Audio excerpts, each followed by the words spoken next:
अजीज दोस्तों, अस्सलाम वालेकुम, नमस्ते, सत श्री अकाल, जय जिनेंद्र, गुड आफ्टरनून। अजीज दोस्तों, पाकिस्तान की इकोनॉमी ने सडनली बहुत ज़्यादा ब्रेक लिया है और सिचुएशन ये आ गई है कि जो फॉरेन एक्सचेंज रिजर्व्स हैं ना, वो माइनस में चले गए हैं और रुपए का भाव 24 रुपये बढ़ गया। मतलब डॉलर का भाव 24 रुपया बढ़ गया, 250 क्रॉस कर गया डॉलर का रेट। इन सब चीज़ों पे मैं आता हूँ, लेकिन पहले मैं ज़रा तफसील से कि कितना बड़ा प्रॉब्लम है पाकिस्तान की इकोनॉमी का, वो ज़रा डिटेल में आपके सामने रखता हूँ। अजीज़ दोस्तों, बात यह है कि जो पाकिस्तान के 9000 कंटेनर पड़े हुए हैं पोर्ट पे, वो क्लियर नहीं हो रहे, जिसने पाकिस्तान की प्रोडक्शन का, इंडस्ट्रीज़ का, बिजनेसेस का सारा पहिया रोक लिया है। और इससे कहीं मतलब कोई बेहतरी की सिचुएशन अभी तक नज़र नहीं आती। ऑल दो IMF ने 31 जनवरी को पाकिस्तान आने का कह दिया है, लेकिन इस पे मैं सब बताता हूँ। पहले करंट सिचुएशन क्या है देखें। पाकिस्तान में एक्सपर्ट्स ने इमरजेंसी की अलार्म बेल बजा दी हैं। 8531 कंटेनर क्लियर होने का इंतज़ार कर रहे हैं क्योंकि डॉलर नहीं है। शिपिंग कंपनीज ने पाकिस्तान को शोर मचाना शुरू कर दिया क्योंकि पाकिस्तान इनके पैसे नहीं दे पा रही, और ये सारी शिपिंग कंपनीज अब पाकिस्तान ऑपरेशन बंद करने का सोच रहे हैं, जिससे एक्सपोर्ट भी परेशान होगी। क्योंकि पाकिस्तान के पास इस वक्त 3.7 बिलियन डॉलर के फॉरेन एक्सचेंज रिजर्व रह गए हैं, जिसमें से 4 बिलियन रखने के लिए दिए गए थे, जो 2 बिलियन यूनाइटेड अरब इमारात के हैं, 1 बिलियन सऊदी अरब का है, 1 बिलियन चाइना का है। लेकिन 3.7 बिलियन हो गया, यानी -300 मिलियन हो गया है। और पाकिस्तान को 2 बिलियन डॉलर चाहिए खाली ये कंटेनर्स क्लियर कराने के लिए, जो कि पोर्ट पे पड़े हैं। इसके अलावा पाकिस्तान ने कुछ बॉन्ड इशू किए हैं। ये क्या है कि पाकिस्तान ने काफ़ी सालों से बॉन्ड इशू कर देता है, स्कूप बॉन्ड और ये, और इंटरनेशनल मार्केट में इन्वेस्टर्स को कहता है कि आप ये सपोज़ $1 लाख का बॉन्ड खरीदें, हम आपको इतना % इंटरेस्ट सालाना देंगे, डिविडेंड या इंटरेस्ट। अब क्या है कि वो 2 बिलियन डॉलर का इंटरेस्ट और डिविडेंड उन बॉन्ड्स पे ड्यू हो गया है और पाकिस्तान वो दे नहीं पा रहा। ये 4 बिलियन डॉलर तो आपको इमीडिएटली चाहिए देने के लिए, तो क्या आपका, वरना क्या है कि वो सारे इन्वेस्टर्स हैं वो खड़े हो जाएंगे और आइंदा कोई इन्वेस्टमेंट पर पाकिस्तान का भरोसा करेगा नहीं। और इसके अलावा जो कंटेनर नहीं छूटेंगे तो शिपिंग सारी बंद हो जाएगी, सारा मामला ख़राब होगा।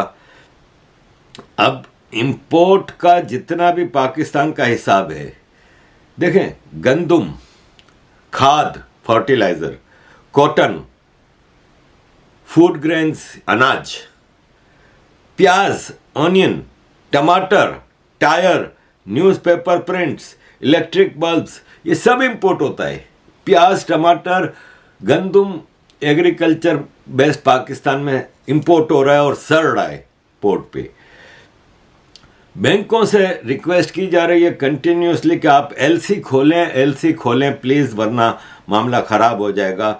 बिजनेसमैनों ने governor state bank Jamil Ahmed से कहा है कि प्लीज़ अब LC खोल दें, वरना हम सबको अपने इंडस्ट्रियल यूनिट्स बंद करने पड़ेंगे। और ये बेसिक है। फैक्ट्रियों ने अपने काम बंद कर दिए हैं, हॉस्पिटल्स दवाइयाँ नहीं होने की वजह से परेशान हैं, गाड़ी का कांच साफ करने के लिए आपको जो वाइपर चाहिए वो भी पाकिस्तान बाहर से मंगाता है। और अब होगा ये कि बारिश होगी तो आधी से ज़्यादा गाड़ियां साइड पे खड़ी होंगी क्योंकि उनके वाइपर नहीं काम करेंगे। और पेट्रोल भी नहीं है, तो पेट्रोल की वजह से भी अब गाड़ियां बहुत जल्द बंद होने वाली हैं। पेट्रोल, अनाज, दवाइयाँ, ये तीनों बेसिक ज़रूरत है जिसके बगैर पाकिस्तान चल नहीं सकेगा, और उसकी डिमांड अब हद से ज़्यादा ऊपर जा रही है। आटे का क्राइसिस हमने ऑलरेडी देख लिया है। ऑलरेडी पाकिस्तान में इन्फ्लेशन, महंगाई 25% है, और अगर ये सारी चीज़ें हो गई और सब चीज़ें रुक गई तो इन्फ्लेशन कई गुना ज़्यादा बढ़ जाएगा। आप श्रीलंका, वेनेजुएला को भूल जाएंगे। देखें, सिचुएशन ये है कि आईएमएफ की तरफ हम वापस जा रहे हैं। स्टेट बैंक का डेटा बताता है कि 8 अप्रैल 2022 जब पीटीआई की सरकार टूटी और पीडीएम शहबाज शरीफ ने अपनी सरकार बनाई, तो फेडरल एक्सचेंज है ना, फॉरेन एक्सचेंज, वो 10.9 बिलियन थे, जो घटते घटते 26 अगस्त तक 7.8 बिलियन रह गए। फिर आईएमएफ ने अगस्त में 1.2 बिलियन की लोन दी, जिससे वापस सब इन्वेस्टर आना शुरू हुए, सब भरोसा कायम होना शुरू हुआ। फिर पाकिस्तान में मुफ्ता इस्माइल ने ऑनेस्ट इकोनॉमी करने की कोशिश की, जिसके नतीजे में चीज़ों का भाव बढ़ गया और सारा मामला ख़राब हुआ। फिर नवाज शरीफ और शहबाज शरीफ ने मुफ्ता इस्माइल को हटा के इसाक डार को लेके आए, जिससे आर्टिफिशियली चीज़ों को कंट्रोल करने की कोशिश की गई, और नतीजा ये निकला कि फॉरेन एक्सचेंज रिजर्व 6.6 बिलियन रह गए। और अब हुआ यह था कि doctor Ayesha Pasha, minister of state for finance, ने कहा कि हम कोशिश कर रहे हैं कि आम आदमी पे इसका बोझ नहीं पड़े, लेकिन आईएमएफ हमें उधर ही धक्का मार रही है जिससे आम आदमी पे बोझ पड़ेगा। पाकिस्तान की करेंसी की डीवैल्यूएशन ने और मामला ख़राब किया। Zubair Motiwala, trade development authority of Pakistan के चीफ एग्जीक्यूटिव, ने कहा है कि इंडस्ट्रियल एक्टिविटीज़ 25 से 30% बंद हो चुकी हैं overall. State bank of Pakistan के पास एलसीज के लिए केसेस पड़े हैं, जो रोज़ के 5,000 6,000 केस वो स्टडी कर रहे हैं, लेकिन जब पैसा ही नहीं है तो आप स्टडी करके क्या करोगे। जो मेन ज़रूरत की चीज़ें हैं पाकिस्तान में आम आदमी की, वो अवेलेबल नहीं है। पेट्रोलियम डिवीज़न ऑफ पाकिस्तान ने स्टेट बैंक को कहा है कि हमारे एलसी अगर आपने नहीं खोली ना, तो हमारे पास फिर पेट्रोल गैस सब ख़त्म हो जाएगी। जितनी जल्दी हो oil cargo, Pakistan state oil का, उसकी एलसी खोलें। और कई एलसीज आपने कैंसिल कर दी हैं, और हमारी एक 23 जनवरी को जो लोडिंग होनी थी पेट्रोल और गैस की, वो नहीं हुई क्योंकि आपने एलसी नहीं खोली। अब हमारा 5,32,000 बैरल ऑयल, क्रूड ऑयल आना था, वो 30 जनवरी को लोड होना है। हम रिक्वेस्ट कर रहे हैं कि इसको एलसी खोल दें, वरना फिर अगर वो नहीं आया तो पाकिस्तान में मामला बहुत ज़्यादा ख़राब होगा, फिर हमारे हाथ से चीज़ें निकल जाएंगी।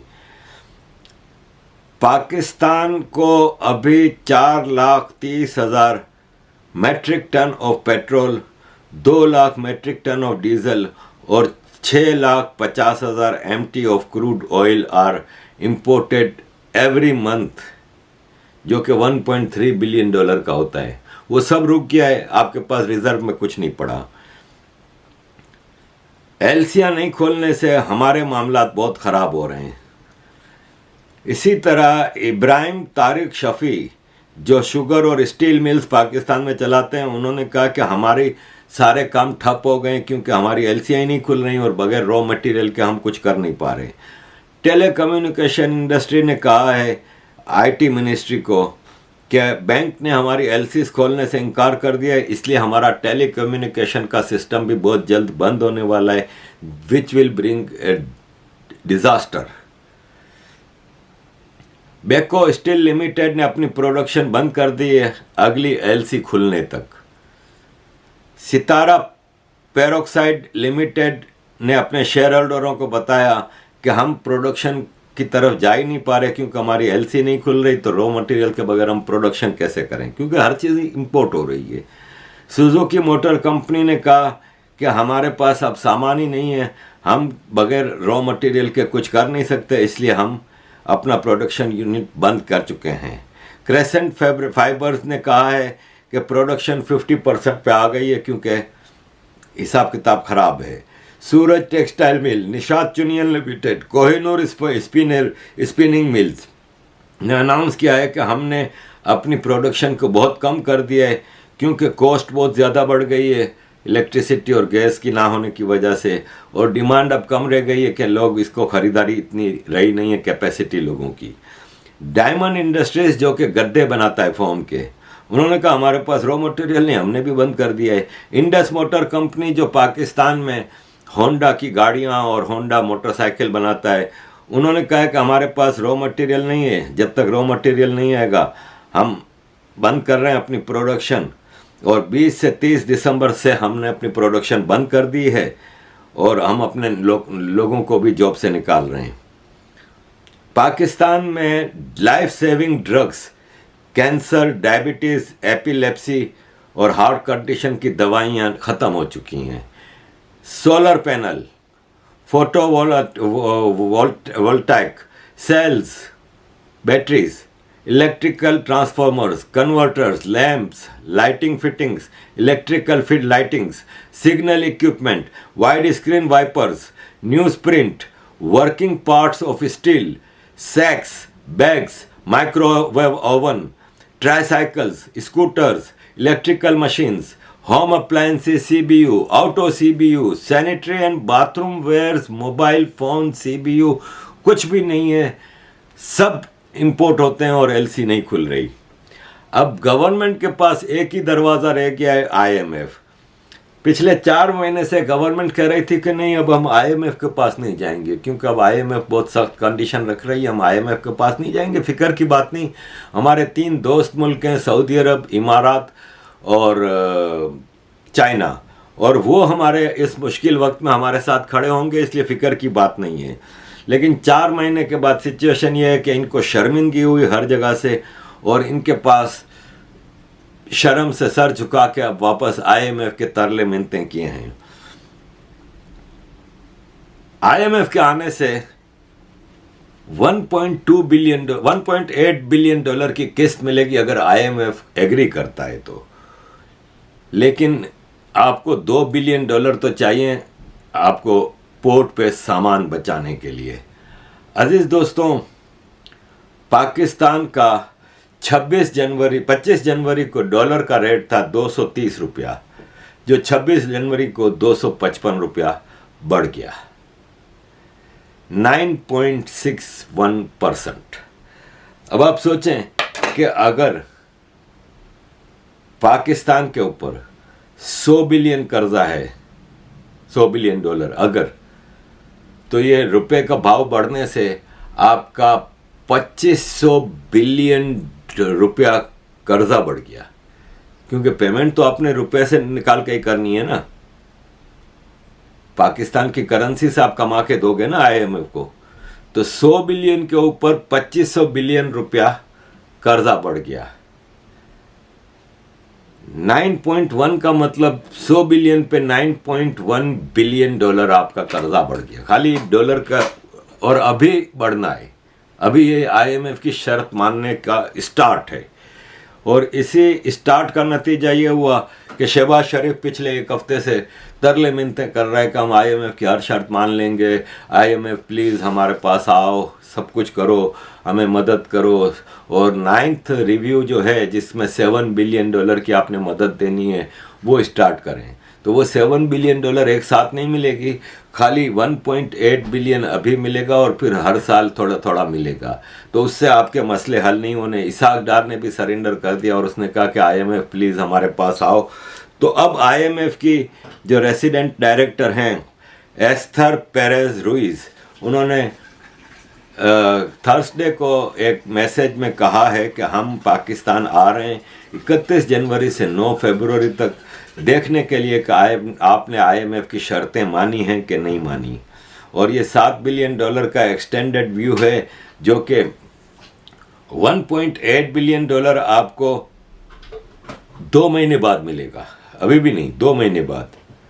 और काफ़ी कंडीशंस हैं जिस पे अभी पाकिस्तान पूरा नहीं उतरा, तो वो भी डिपेंड करता है कि पाकिस्तान वो कंडीशंस कब पूरी करता है। अब होता ये है कि देखें, मैं बैंक से लोन लेने जाता हूँ, मेरी इनकम बहुत ख़राब है और मेरे पास मुझे पता है कि वापसी का ज़रिया नहीं है, तो मैं लोन लेने क्यों जाऊँगा? उस वक्त जब मुझे कोई बहुत ही ज़्यादा इमरजेंसी हो, जैसे मैं बीमार हो गया हूँ, मेरा हॉस्पिटल का इलाज हो रहा है, उसके लिए नहीं है, या मेरी माँ बीमार है, या कोई ऐसी लाइफ सेविंग इमरजेंसी है, तो आप लोन लेने जाओगे। लेकिन अब मेरी इनकम नहीं है, मेरे हालात बहुत ख़राब हैं और मुझे घर में लार्ज फुल स्क्रीन का टीवी लेना है और नया आईफोन लेना है, मुझे नया लैपटॉप लेना है, मुझे ये सब चीज़ें लेनी है, इसके लिए मैं लोन लेता हूँ, लग्जरीज के लिए। यही पाकिस्तान करता है। भाई आपके पास पैसा नहीं है, आपने मोटरवेज का जाल बिछा दिया पंजाब में, आपने ऑरेंज लाइन मेट्रो बना दी, आपने मेट्रो बसेस की सर्विस पंजाब में सब शुरू किया। जब आपके पास पैसा नहीं, आप लोन लेके करते रहे। आईएमएफ के बारे में एक बदनामी इसको दी गई है, जो कि हकीकत भी है, कि वो मुल्कों को गरीब करता है, गरीब मुल्कों को और गरीब करता है। हकीकत भी यही है। लेकिन आईएमएफ किसी को गन पे, तो सर पे तो गन नहीं रखता ना भाई। लेंडर बैठा हुआ है, एक आदमी है, उसका काम ही लोन देना है, कर्जे देना है। एक बंदा बैठा हुआ है कर्जे के लिए, सख्त से सख्त कंडीशन रखी हैं। उसको इससे क्या कि कोई अपनी माँ की जान बचाने के लिए लोन ले रहा है, कि कौन अपनी लाइफ की लग्जरी के लिए, वो सब कंडीशन रख देता है। कहाँ भाई ये अब तुम लो लोन। तो आईएमएफ तो ऐसा है। अब ये तो लेने वाले के ऊपर है ना भाई। भारत तो इतना इंफ्रास्ट्रक्चर बना रहा है, भारत क्यों नहीं जा रहा आईएमएफ के पास? भारत पहले फंड जनरेट करता है अपने अंदर से और फिर करता है ना। भारत क्यों नहीं जा रहा आईएमएफ के पास? तो ये पॉलिटिशियंस और जनरल्स की लालच है, जो कि फंड लेती है, इंफ्रास्ट्रक्चर बनाती है, किकबैक लेती है। अब कल कराची में नूरजहां, शारा नूरजहां एक रोड है, वहाँ पे पुल बनाया था अभी 4-5 साल पहले, वो पुल टूट के गिर गया। भाई आप रोड बनाते ही ऐसे हो कि बह जाती हैं। मैं इस पे एक मिसाल दूंगा कि मैं जब मेयर था ना, तो रमज़ान आई ना, तो सब ने कहा कि भाई नमाजें होंगी रोड पे और रोज़ेदारों को फैसिलिटी देनी है, पैच वर्क कराओ, जहाँ जहाँ रोड ख़राब हो गई वहाँ पे पैच वर्क कराओ, तो 1 करोड़ रुपया रिलीज़ कर दें। अब एज ए टाउन मेयर मेरे पास टाउन की छोटी छोटी गलियां थी, जो मेन रोड होती है ना, बड़ी बड़ी रोड जो शहर की, वो सिटी मेयर के पैसे से जाती थी, वो सिटी मेयर का मैंडेट था। तो मुझे खाली छोटी रोडों और गलियों के लिए 1 करोड़ रुपया रिलीज़ करना पड़ा 2006 में। तो मैं बैठ के सोचता रहा, मैंने अपने ऑफिसर्स को कहा कि भाई साहब ये पैच वर्क कराने की जगह अच्छी अच्छी रोड बनाओ, फिर एक बार की इन्वेस्टमेंट होगी लेकिन जान तो छूटेगी। बोला सर वो ख़राब हो जाती हैं, वो मसला नहीं है। रमज़ान ख़त्म हुई, मुहर्रम आया, अब सारे शिया हजरात आ गए, हमारे जुलूस निकलेंगे, पैच वर्क कराओ। मैंने कहा अभी तो कराया था। बोला वो तो सब ख़त्म। मैंने जाके विजिट की मुख्तलिफ जगहों पे, वो जहाँ पे पैच वर्क कराया था वो 1 हफ्ता नहीं रहा, क्योंकि 1 करोड़ रुपये का ठेका है, 40% टाउन के अंदर रिश्वत जाती थी, 17 लोगों की सिग्नेचर होती थी एक फाइल पे, हर आदमी का परसेंटेज बंधा हुआ था। अब 1 करोड़ की जो सड़क बननी है उसमें से 40 लाख तो निकल गया टाउन के ऑफिसर्स को। अब आप खुद सोचें कि ठेकेदार फिर कितना बेदर्दी से करेक्शन करेगा, कि जब वो कह रहा है कि मैं 40 लाख इधर दे रहा हूँ तो 30 लाख तो खुद के लिए रखूंगा, तो जो सड़क 1 करोड़ की बननी हो वो 30 लाख में बनती है, रेती भर के ऊपर लेपा तोपी करके, ज़रा बारिश के 4 छींटे आए, ख़त्म। इस तरह ये काम करते हैं। अब सिंध गवर्नमेंट पीपल्स पार्टी की जो है वो दुनिया की करप्ट तरीन है। उसने अभी मेरा ख्याल है 170 करोड़ का कराची में एक मेन बड़ी रोड बनाई, वो साल नहीं चली, साल 170 करोड़ रुपए की, 17 अरब रुपए की, वो साल नहीं चली, एक बारिश आई धुल गई। इसी तरह MQM का एक मिनिस्टर था बाबर गौरी, इसने चाइना से लोन लेके, जब वो पोर्ट एंड शिपिंग का मिनिस्टर था, तो कोस्टल हाईवे बनाया था बलूचिस्तान में, जब ग्वादर पोर्ट नई नई डेवलप हो रही थी, 2003, 2004, 2005 ऐसे कुछ है। वो कोस्टल हाईवे एक बारिश में बह गई। फोटो देख के हम हैरान रह गए कि सड़क गायब, नजर ही नहीं आ रही। हमने कहा बाबर भाई कहाँ गई सड़क? बोला आपको पता है ये बलूचिस्तान में आर्मी की सरकार है भाई, हम तो नाम के मिनिस्टर हैं, सारा आर्मी के लोगों का ठेका था, नतीजा देख लें। तो आईएमएफ से पैसे लेके पॉलिटिशियंस और जनरल्स की ईद हो जाती है। आवाम को इन चीज़ों की इस वक्त ज़रूरत नहीं। आवाम को जो ज़रूरत है आटा ये वो, अब ये जा रहे हैं आईएमएफ के पास। ऑलरेडी शहबाज शरीफ ने ऐलान कर दिया है कि हम 1 लाख गरीब स्टूडेंटों में लैपटॉप फ्री में देंगे। ये पहले भी नवाज शरीफ जब प्राइम मिनिस्टर था तो ये क्या था, वो किसको मिलता है? लिस्टें बन जाती हैं, एक मिनिस्टर 1000 नाम दे देता है कि 1000 तो मेरे बंदे होंगे। वो आधी कीमत पे लोगों को ऑलरेडी डिसाइड उसकी टीम कर चुकी होती है कि हाँ भाई, एक मिसाल है कि 50,000 रुपये का लैपटॉप है, वो कहता है 25,000 दो तुम्हें हम लैपटॉप देंगे। इस तरह माल बनाए जाते हैं। अभी आईएमएफ से पैसे लेके लैपटॉप बांटेंगे और हम गरीब छोटे बिजनेसमैनों को बिजनेस शुरू करने के लिए लोन देने का प्रोग्राम कर रहे हैं। खुद खाने को पैसा नहीं, खुद भीख मांग रहे हैं, लोन देंगे। इसमें भी डंडी मारी जाएंगी। ये नॉन डेवलपमेंट प्रोजेक्ट्स की तरफ जा रहे हैं, या डेवलपमेंट प्रोजेक्ट की बजाय इस वक्त आपको मेन ज़रूरत है वो पूरी नहीं कर पा रहे आप। तो आईएमएफ से वापस लेंगे, आईएमएफ आ जाएगा शहंशाह बन के, मदद, दयालु, दयावान, आपको मदद देगा, आप उसको फिर कचरा निकाल देंगे। गुंजाइश आपके पास बिल्कुल नहीं है। आपके कंटेनर जो पड़े हैं वो आपकी प्रायोरिटी है। मैंने डिटेल में आपको बताया कि कंटेनरों की क्या पोजीशन है। अजीज दोस्तों, मामूली मिसाल, ये डॉक्टर कैसर बंगाली हैं, पाकिस्तान के एक बहुत बड़े इकोनॉमिस्ट हैं। इन्होंने मिसाल दी है कि भारत ने इजराइल की हाइफा पोर्ट खरीद ली है इजराइल से। उससे ये होगा कि भारत में फॉरेन एक्सचेंज आएगा और हाइफा पोर्ट पे जितनी भी एक्टिविटीज़ होती हैं, क्योंकि वो मिडल ईस्ट की पोर्ट है, बहुत इंपॉर्टेंट पोर्ट है, बहुत इंपॉर्टेंट रूट पे है, वो भारत को मिलेगी। पाकिस्तान ने अपनी पोर्ट पर कराची की कई बर्थें और ग्वादर पूरी पोर्ट चाइना वगैरह को बेच दी है, और उससे एक बार जो पैसा आया बेचने का वो खा गए। ये है फ़र्क भारत और पाकिस्तान में, ये कैसर बंगाली कह रहे हैं। तो अजीज़ दोस्तों, इस सारे सिनारियों में पाकिस्तान का हशर नशर है। ऐसे में इमरान खान ने पंजाब असम्बली जो तोड़ी है, तो पंजाब असम्बली के इलेक्शन कराने के लिए 90 दिन में इलेक्शन कराने हैं उन्होंने। तो अब अप्रैल में इलेक्शन कराने हैं पंजाब के। 58% population of Pakistan officially lives in Punjab. समझ लें कि 58% पाकिस्तान में आपको इलेक्शन कराने हैं। 1400 करोड़ रुपया इलेक्शन कमीशन ने फाइनेंस मिनिस्ट्री से मांगा है कि हमें ये इलेक्शन कराने के लिए इतने पैसे चाहिए।